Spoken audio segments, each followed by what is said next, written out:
السلام علیکم مائی YouTube family, کیا حال ہے؟ ٹھیک ہیں آپ؟ اللہ پاک آپ سب کو حفظ و امان میں رکھے، خیر و عافیت کے ساتھ رکھے۔ میں بالکل ٹھیک ہوں، اللہ پاک کا کرم ہے۔ آج میری آواز سے لگ رہا ہوگا کہ میری آواز کافی بہتر ہے اور میں کافی حد تک ٹھیک ہوں، اللہ کا شکر ہے۔ اور آپ سنائی کیسے ہیں؟ یہ کہ کافی ٹائم پہلے کی میری ویڈیو بنی ہوئی ہے، جسے وائس اوورنگ کرنے کا مجھے بالکل بھی ٹائم نہیں مل رہا تھا، بیچ میں کافی کام آ گئے تھے، پھر اس کے بعد رمضان آ گیا، رمضان کے بعد پھر ابھی مجھے ٹائم ملا تو میں نے کہا چلو اب یہ ویڈیو پڑی ہوئی ہے، اس کو میں اپلوڈ کر دیتی ہوں وائس اوورنگ کر کے۔ یہاں پہ موسم اتنا پیارا، اتنا مزے کا سہانا موسم تھا ان دنوں، اور بارش ہوئی تھی۔ ایک دن پہلے بارش ہوئی ہے اور صبح یہ دیکھیں زمین ایسے لگ رہی ہے کہ یہاں پہ ہلکی پھلکی بارش ہوئی ہے، لیکن کافی شدید بارش ہوئی تھی۔ اور یہاں پہ ہر چیز جو ہے نا سکون میں بیٹھی ہوئی ہے۔ یہاں پہ بکرا دھوپ پہ بیٹھا اور امی نے اس کو سویٹر پہنا دیا، بیچارے کو سردی نہ لگے۔ یہ اس کو 2 یا 3 دن ہو گئے ہیں دنیا پہ آئے ہوئے۔ یہاں پہ مرغی ہے جس کے نیچے میری امی نے 10 انڈے رکھے ہوئے تھے، اور کچھ بچے نکل آئے تھے اور کچھ ابھی نکلنے تھے۔ یہ اتنے کیوٹ چوزے ہیں، اور مزے کی بات یہ اصیل مرغی ہیں، یہ ان کے چوزے ہیں۔ میرے بھائی کو بڑا ہی شوق تھا اصیل مرغیوں کا، اکثر لڑکوں کو ہوتا ہے، ہمیں بھی تھا بہت زیادہ۔ ہم لوگوں نے پہلے دیسی مرغیاں رکھی ہوئی تھی، وہ ہر سال بیماری آتی تھی، وہ کافی زیادہ مر جاتی تھی اور کافی زیادہ نقصان ہو جاتا تھا۔ اور 2 مرغیاں یہ بٹھائی ہوئی ہیں، تقریباً ہم لوگوں نے 4 کے 5 مرغیاں بٹھائی ہوئی ہیں۔ آپ لوگ بھی سوچیں گے اتنی مرغیوں میں کیا آپ لوگ اچار ڈالیں گے؟ سوچنے کی بات ہے یہ، لیکن خیر میں آپ کو بتاتی چلوں کہ دیسی مرغیاں پہلے ہم لوگوں نے وہ دوسری رکھی ہوئی تھی، مصری اور اس طرح کی مرغیاں نا، تو وہ ہر سال جب بیماری آتی تھی تو وہ مر جاتی تھی نا۔ اس کے بعد پھر ہم لوگ اصیل مرغیاں جب سے رکھی ہیں، ان کو اتنی جلدی کوئی بیماری ان پہ اثر نہیں کرتی، یہ اتنی اسٹرانگ ہوتی ہیں، اور ان کا جو گوشت مزے کا ہوتا ہے دوسری مرغیوں کے مقابلے میں۔ اور اس کے علاوہ ہمارے گھر میں شیور جو ہے، چکن وغیرہ وہ بہت کم بنتا ہے، کیونکہ میری امی کو بالکل بھی نہیں پسند۔ اس وجہ سے پھر ہم لوگ یا پھر بیف یا مٹن یا پھر ہم لوگ یہ دیسی بناتے ہیں۔ زیادہ تر یہی ہوتا ہے، چلو جی مرغی پکڑو تو ذبح کر لو تو بڑھا لو، یا پھر ہم لوگوں نے بطخیں رکھی ہوئی تھی، یا پھر چھوٹی بطخ پکڑو تو ذبح کرو تو بڑھا لو۔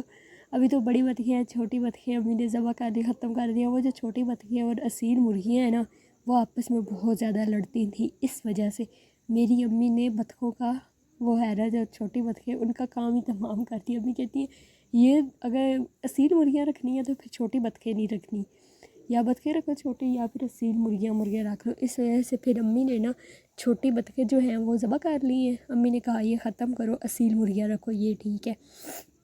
اس وجہ سے وہ ختم کرنی پڑی، اور یہ اتنے سکون سے سویا ہوا تھا، مجھے اتنا وہ یہ اچھا لگ رہا تھا نا۔ اور یہ جو چھوٹی چھوٹی چیزیں ہوتی ہیں مجھے بڑی کیوٹ لگتی ہیں۔ اور یہاں پہ اسد کیا لایا ہے، اسد لے کے آ چکا ہے جی۔ یہ گیا ہوا تھا اڈے پہ سامان لینے، کچھ راشن وغیرہ، اور یہاں پہ امی سامان سارا اٹھا رہی تھیں، اور اس کو میں نے کہا تھا میرے لیے نمکو لے کے آنا، وہ جو کھلی نمکو ہوتی ہے۔ اس کے کام دیکھو، یہ ککڑوں کڑوں والی نمکو اٹھا کے لے آئے ہیں، واہ اسد واہ، تو میں کیا بندہ بولے۔ اور اس حویلی میں جاؤ نا تو ایسے لگتا ہے پتہ نہیں میں کون سی کچرا کنڈی میں آ گئی ہوں۔ یہاں پہ چکڑو چکڑ چکڑو چکڑ، ایک طرف امی نے سبزی لگائی ہوئی ہے اور دوسری طرف یہ چھوٹا سا راستہ ہے، اور اس سائڈ پہ تایابو کی دکان ہے۔ اور یہاں پہ ہم آگے چلتے ہیں، یہ کیا، ایک کتا ہمارا ادھر بیٹھا ہوا ہے، ایک یہ بیٹھا ہوا، اور تیسرا آنے والا ہے۔ 3 کتے ہمارے گھر میں، واہ جی واہ۔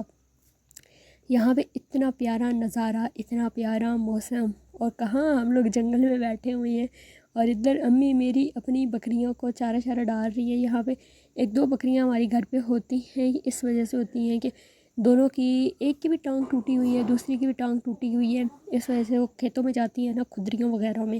ہم لوگ تو کھدری کہتے ہیں، پتہ نہیں آپ لوگ کیا کہتے ہو۔ اسد پھر جا رہا ہے کھیتوں میں، وہ جا رہا ہے چادر شادر کی ہوئی ہے، اور ایک کتا اس کے پیچھے پیچھے جا رہا ہے، پیچھے دیکھیے میرے ساتھ ڈرامے لگا رہا ہے۔ اب میں کیمرہ زوم کر کے بھی نہیں دکھا سکتی کیونکہ وہ کافی دور چلا گیا ہے، تو کیمرہ زوم تو کرتے ہیں، لیکن کیا وہ نظر آئی گئی ہے نہیں، لیکن پیچھے مڑ کے آپ دیکھ لیں تو بڑی بات ہے۔ خیر امید کوئی نہیں ہے وہ پیچھے مڑ کے تکے، تو لہٰذا اسی اپنا کام کریے۔ تو یہاں پہ میں بکریوں کا بتا رہی تھی، جب کھیتوں میں لگے جاتے ہیں تو پھر چڑھائیاں اترائیاں کھائیاں وغیرہ ہوتی ہیں، جب بکریاں چھلانگیں لگاتی ہیں، کیونکہ یہ شیطان اتنی ہوتی ہیں کہ ان کو نا بس منع کرنے سے بھی یہ رکتی تو ہے نہیں، تو پھر اس وجہ سے 2 بکریوں کی ٹانگیں ٹوٹ گئی تھیں۔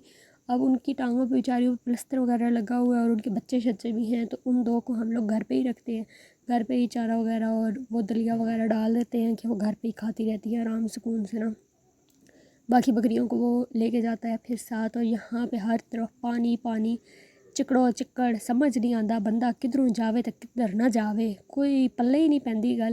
تو اتنا پیارا موسم صبح بارش آندی شامی مک جاندی، شامی پھر آندی تو راتی پوری رات ہی بارش لگی رہندی۔